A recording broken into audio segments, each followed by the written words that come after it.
Hello everyone, आप सब कैसे हैं। मैं उम्मीद करता हूं कि बहुत अच्छे होंगे और अपनी पढ़ाई को बहुत अच्छे से कर रहे होंगे। मैं Akash Kumar Bhadana ICT virtual classroom में आपका बहुत बहुत स्वागत करता हूं। मेरे प्यारे बच्चों, जैसे आपको पता है मेरे प्यारे बच्चों, बेसिकली हमारी आपका 12th क्लास है और 12th क्लास में हम लोग देख रहे हैं ज्योग्राफी और आपका ह्यूमन ज्योग्राफी आपका सब्जेक्ट है और उसी में हम लोग चैप्टर नंबर 1 का रिविजन कर रहे हैं। और सबसे पहले आपको पता है कि चैप्टर नंबर 1 हमारा क्या है, आपका मानव भूगोल में प्रकृति एवं विशेष क्षेत्र को हम पढ़ रहे हैं। तो मैंने बताया था कि इसमें एक लेक्चर हम लोग रिवीजन के तौर पर हमारा कल हो गया था। तो आज हम मानव भूगोल की कुछ आपका बेसिक परिभाषाएं जो हमारे ज्योग्राफर ने, जो हमारे भूगोल वेत्ता है, उन्होंने दी है, उसी विषय में मैंने आपको एक डेफिनेशन आपको बताई और आपका समझाई है।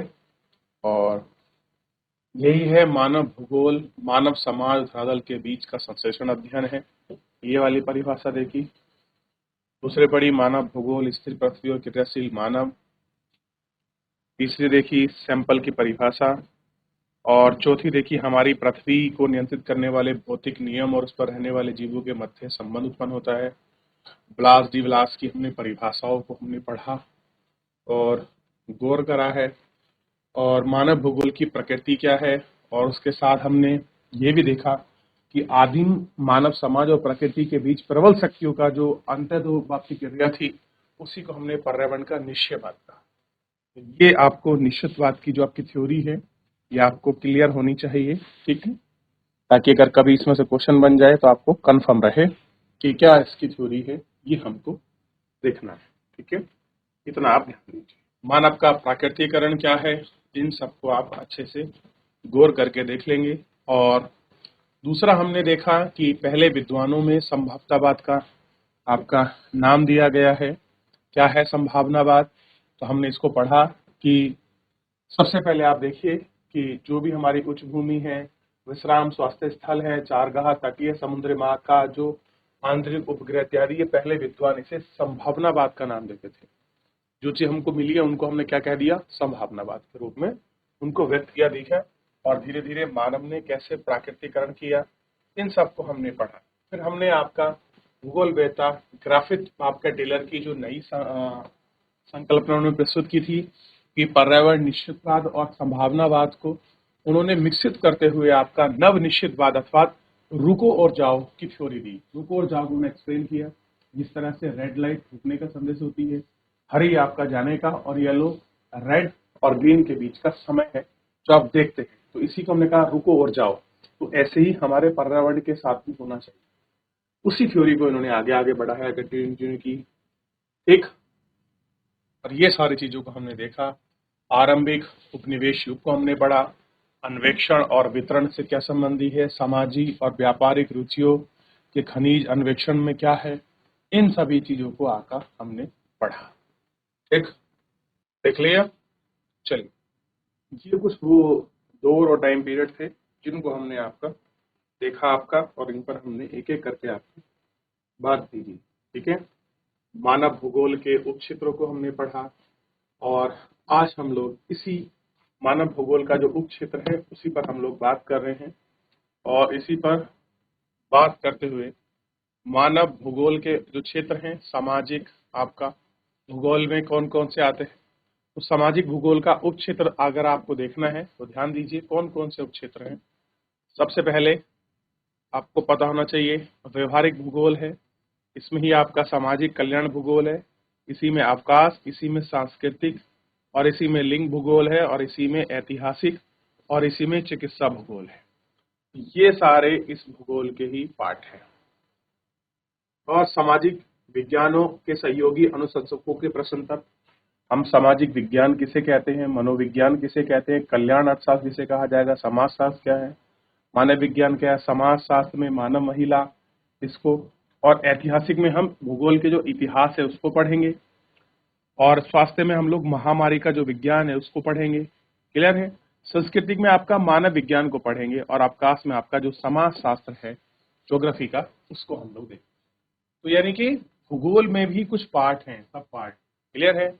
जैसे हमने कह दिया फिजिकल ज्योग्राफी हो गया, इंडियन ज्योग्राफी को अलग से पढ़ते हैं, वर्ल्ड ज्योग्राफी को अलग से पढ़ते हैं। उसके बाद सोशल जो ज्योग्राफी है उसके कुछ सब पार्ट्स हैं, उन सब पार्ट को हमने देखा। उसके बाद हम लोग आपका जो नगरीय भूगोल है उसको हमने देखा। फिर हमने राजनीतिक भूगोल पर हमने बात करी कि आपका राजनीतिक भूगोल क्या और कैसे है, इस पर हमने जानने का बात करा, देख लिया। इसके बाद आप नगरीय भूगोल को पढ़ेंगे कि आपके नगरीय भूगोल में कौन कौन है। तो नगरीय भूगोल में एक ही है, नगरीय जो अध्ययन है बस वही इसमें पढ़ेंगे। अच्छा, पॉलिटिकल जो आपका ज्योग्राफी है इसमें निर्वाचित भूगोल और आपका सैन्य भूगोल को हम लोग देखते हैं, और इसका भी सब पार्ट में आपका क्या है, सैन्य विज्ञान को पढ़ते हैं। ठीक, ये सारी चीजें इसके अंतर्गत है। जनसंख्या भूगोल की हम लोग बात करते हैं। जनसंख्या भूगोल में डेमोग्राफी को पढ़ेंगे, और ये है चैप्टर, जननांग चैप्टर पढ़ोगे आप कि शिशु मृत्यु दर क्या है, जन्म दर क्या है, साक्षरता क्या है, ये सारा ये आपका डेमोग्राफी के अंतर्गत ही आता है कि कितने वर्ग स्क्वायर में कितने पीपल रहते हैं, कितने लोग रहते हैं, किस राज्य का सर्वाधिक है, सबसे कम है, ये सारी चीजें इसमें। फिर है आवास भूगोल, नगरीय का, आर्थिक भूगोल, अर्थशास्त्र का, संसाधन भूगोल, इन सबको आपका देखना है। ठीक, और इसी में है आपका कृषि भूगोल, विज्ञान, ये सारी चीजों को आप लोग इसमें बड़े अच्छे से महसूस करके जो है देख सकते हैं।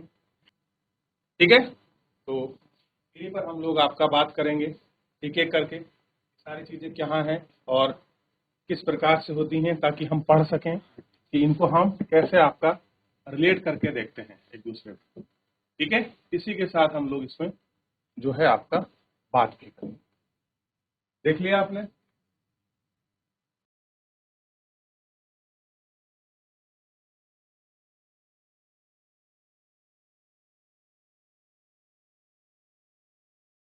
हो गया?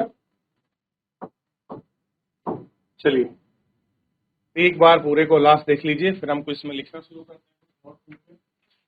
ठीक है, सबसे पहले इसी में आप गौर करेंगे और एक एक करके इन सारे मुद्दों पर हम लोग आपकी चर्चा करेंगे और अच्छे से देख भी लेंगे। सबसे पहले देखिए,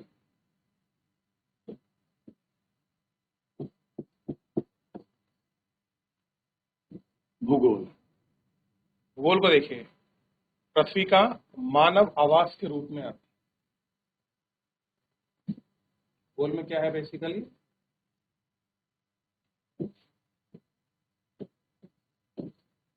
पृथ्वी का मानव आवास के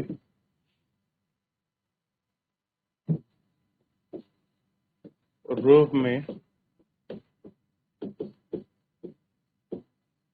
अध्ययन।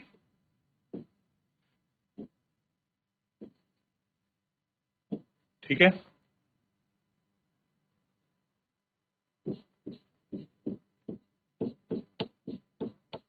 पहला देखिए,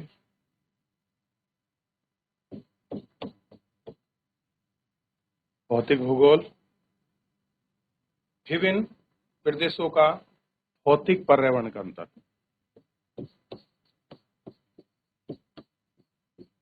विभिन्न, विभिन्न का मतलब होता है जो अलग अलग प्रदेशों के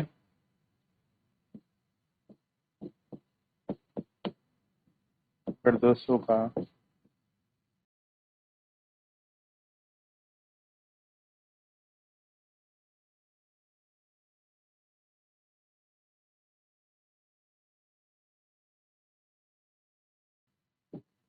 अध्ययन। मानव भूगोल क्या है, मानव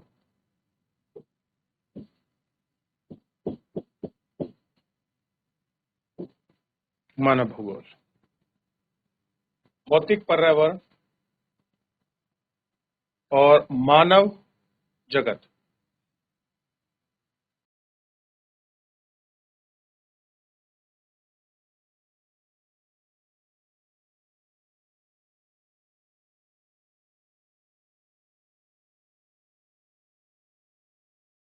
व मानव जगत में अंतर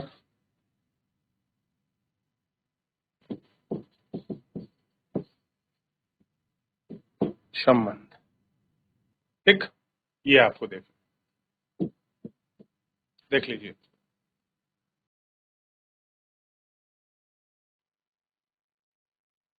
देख लिया, आगे आ जाए।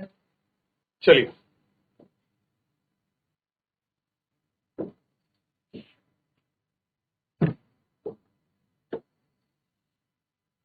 ऐसे कर लेते हैं अपने हाथ से, ठीक है।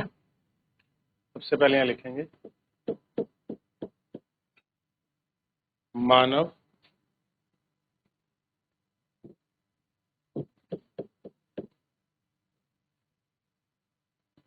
भूगोल की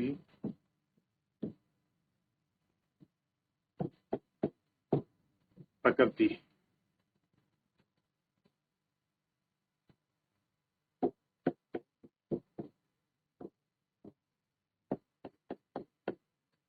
मानव भूगोल के विषय क्षेत्र। मानव भूगोल के विषय क्षेत्र, और यहाँ हो जाएगा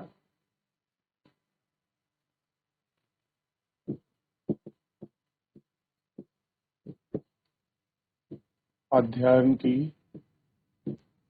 उपागम। अध्ययन की उपागम या अध्ययन के उपागम।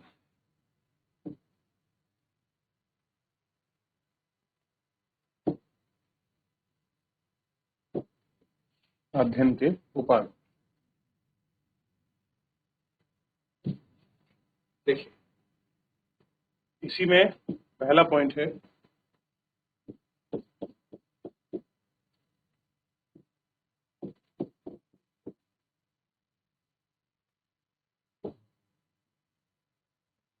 मानव भूगोल मानव के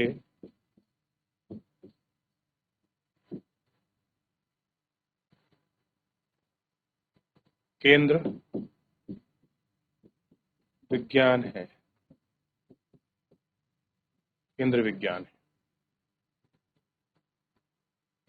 अगला ऐसे मैं एक बार लिख देता हूं, मानव भूगोल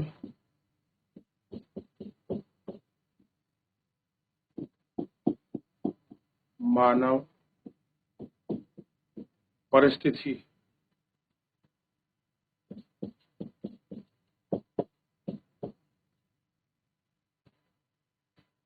परिस्थितिक है।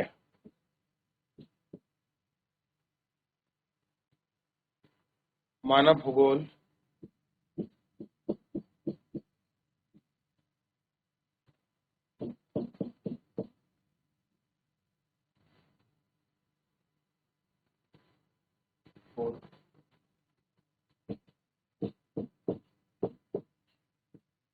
के तत्व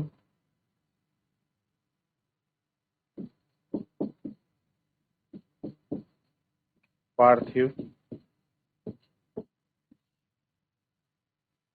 एकता से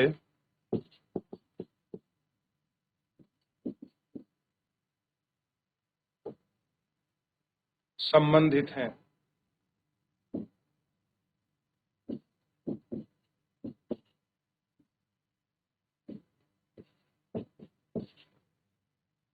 ठीक,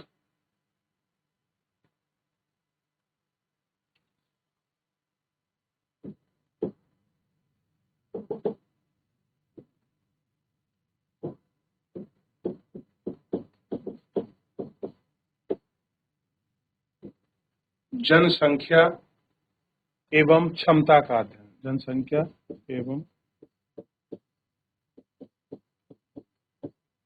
क्षमता का अध्ययन।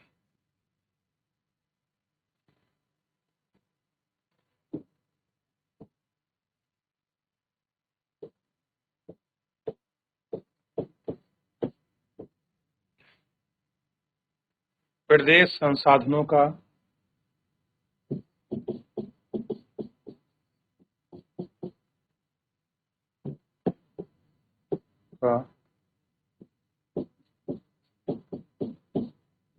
उपयोग तथा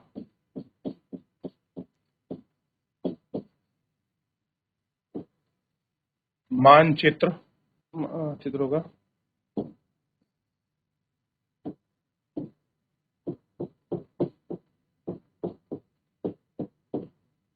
नियोजन का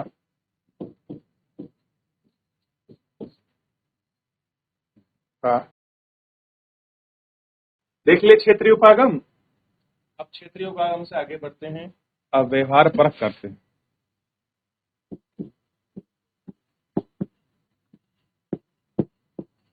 व्यवहार परख, इसको जल्दी से आप कॉपी करेंगे क्योंकि अभी हमें क्या करना है, और बचा हुआ है उसको भी हम आपका लिखेंगे।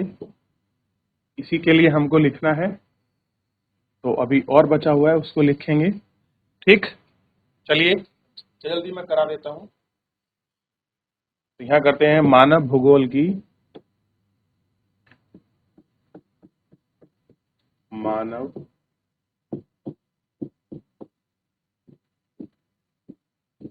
भूगोल की क्षेत्रीय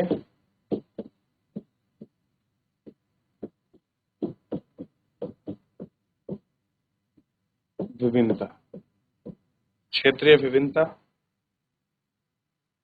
पर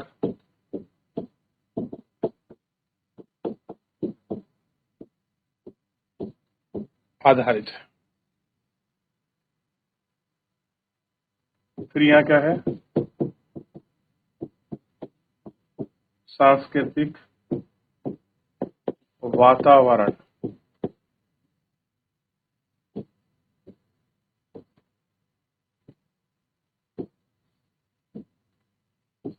सांस्कृतिक वातावरण क्लियर है का अध्ययन। अगला है वातावरण का अध्ययन। वातावरण का, और इसी में आपको ध्यान रखना यहाँ आ जाएगा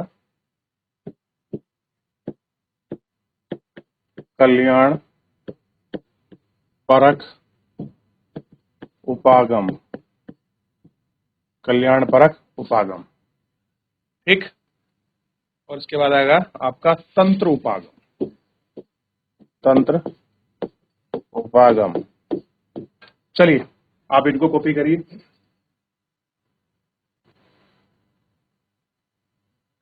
वातावरण का समायोजन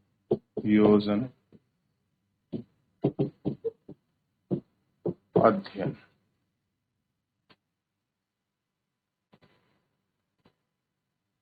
और यहाँ हो जाएगा वातावरण का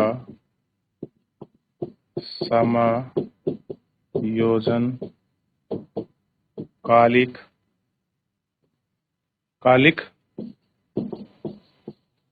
अध्ययन। तो पहले एक बार इसको देख लीजिए, फिर इसके बाद आगे बढ़ लीजिए।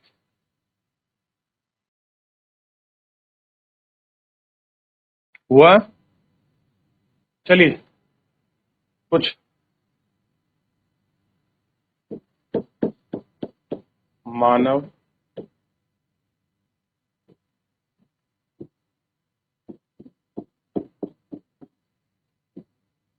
भूगोल की अवधारणा है, जैसे नव निश्चयवाद,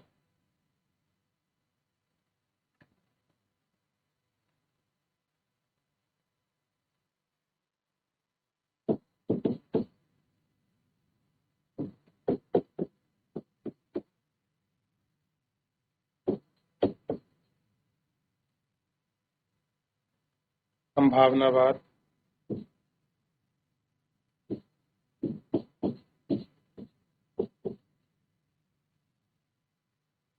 प्राकृतिकवाद या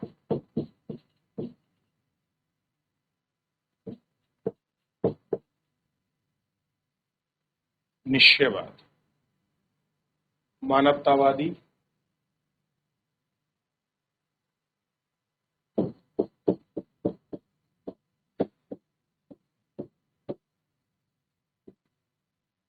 ऑब्लिक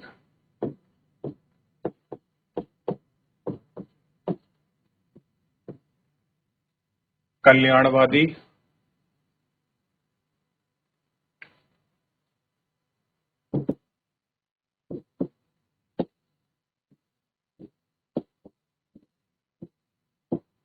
अमूलवादी,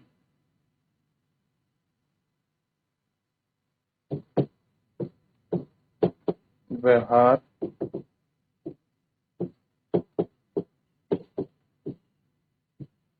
व्यवहारवादी। देख लिया? तो इनको आप एक बार घर से देख लेंगे और सारी संभावनावाद को जितना भी डेफिनेशन है मैं आपको करा चुका हूं।